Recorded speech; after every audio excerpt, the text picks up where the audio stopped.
So from income tax to sales tax to property tax to state taxes, the list goes on and on. There's no shortage. What do you think? Are they theft? Are they sometimes necessary? And if so, what's the best system? Do we need the IRS? As president, what is your plan to address taxation, Mr. Supreme? At the risk of some criticism, I am going to read straight from the platform party plank. 2.44 government's finances spending. All persons are entitled to keep the fruits of their labor. We call for the repeal of the income tax, the abolishment of the Internal Revenue Service, and all federal programs and services not required under the U.S. Constitution. We oppose any legal requirements forcing employers to serve as tax collectors. We support any initiative to reduce or abolish any tax and oppose any increase on any tax for any reason. To the extent possible, we advocate that all public services be funded in a voluntary manner. Mic drop. All right, great. Thank you. We're now going to move on to Mr. Kokesh for this question, taxes. I see what you did there. You put Berman, Dan, taxation is theft, Berman, as the anchor for this question, the last one in the round. It's very clever. Yeah, can I just say taxation is theft for 2 minutes straight? I would if that's what I had to do. But no, obviously there's a lot more to this question. And what we do as candidates to represent this and say, look, we don't want anything forced on you. And the one thing I haven't heard enough of in these debates in general, I mean, talking about the Federal Reserve System. Inflation is a tax. When they create more money out of thin air by printing it or digitally creating it, they devalue the money in your bank account and in your back pocket. We have to end the system of coercive, centralized fiat currency all over the world and replace it with free market money, things like Bitcoin, other cryptocurrency. We have all sorts of digital mechanisms of having gold and silver backed money, all of these things that we have as better alternatives. And in terms of what people think of when they hear, well, you're going to get rid of all taxes, you're going to get rid of these good services. Again, localization provides the answer. So we don't have to, give these extreme policies that make people think, oh my God, you get rid of that program and I'm going to die. No, just look, we can have it localized. We can transition the current systems to be voluntary and so that there is no coercive taxation whatsoever. That should be the absolute goal of a free society, to say, no, we are not going to put up with any theft by any institution in the name of taxation. It is not a viable excuse. And I would just say, having not heard this from the other candidates, I would also challenge them as well to say, what's your plan for getting us off the dollar system? With this localization platform, we have a way of issuing people a currency that is a digital security token like Bitcoin, cryptocurrency, that allows the American people to take back what has been stolen from us and end the Fed once and for all. All right, taxation, Mr. Hornberger, you've got 2 minutes. One of the good founding principles of America, and we know there were some bad ones, but one of the good ones was people have a right to keep everything they earn and they decide what to do with it. No income tax, no IRS, no mandatory charity, no Social Security, no Medicare, no Medicaid, farm subsidies, education grants, foreign aid. Everybody kept everything they earned and they decided what to do with it. This resulted in the most prosperous nation in history, rising standards of living, the likes of which the world has never seen.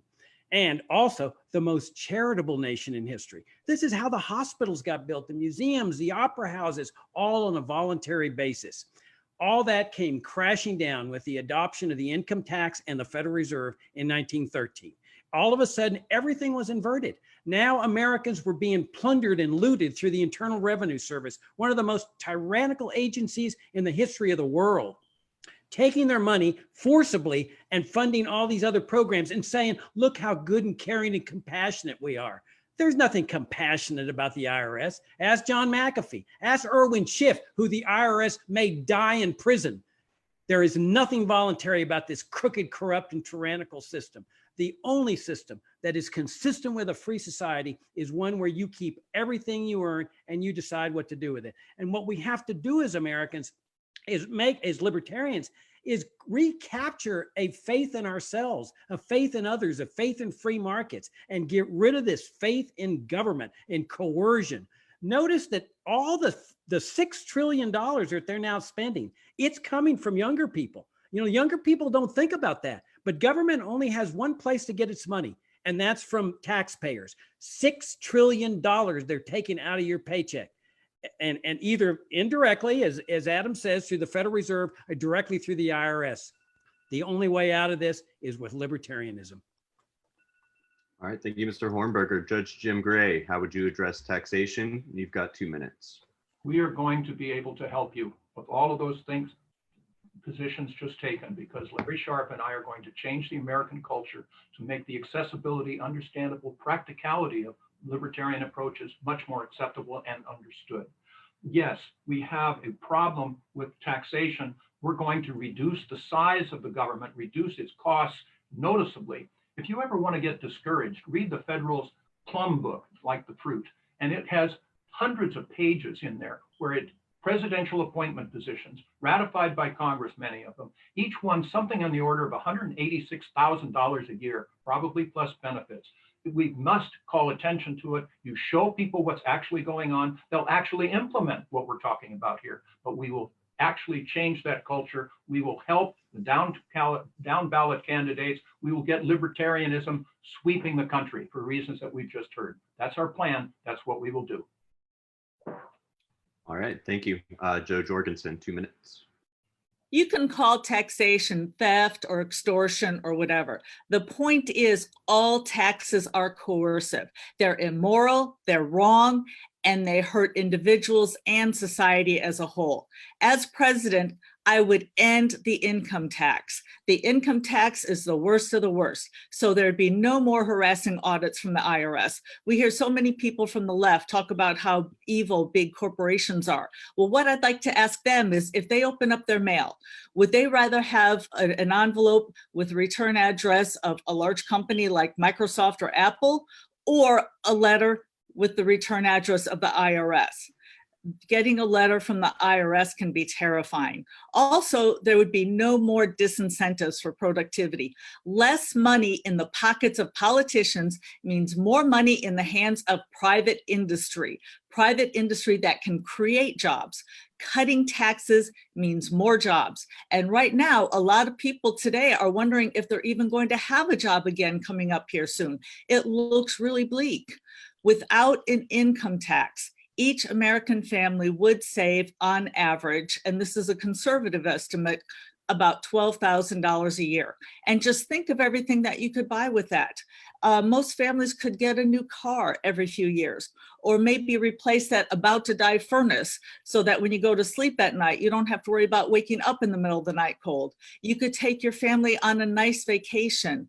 Taxes are coercive. They have no place in a free society, and we can handle things better, and the free market can handle anything that comes along better than the government. All right, great. Thank you. Mr. Berman, it's your time to address the taxation question. Wonderful. I've been asked this a couple times. I want to tell a little joke. In the United States, every year, Americans earn $8.5 trillion. That's a lot of money. $8.5 trillion. Also, every year, the government, the federal, state, and local governments, through all of their tax programs, will collect from us $7.5 trillion. That's kind of a lot, right? This is where it gets funny. In printed circulation, US currency, there is $3.5 trillion. So even though we're making a lot of money that's circulating around the economy, the government extracts from us twice, more than twice, the actual money in existence. They say this is necessary. Now, Joe brought up a really good point. If they weren't stealing all this money from us, what would we buy? Well, everyone complains that the rent is too damn high. What if we owned homes? We would all be able to pay for our homes cash if the government weren't stealing all this money from us, just from our income tax. Then, of course, there's property tax, which makes our rent even higher. 40 to 60% of our rent, if you're renting an apartment, goes to property tax.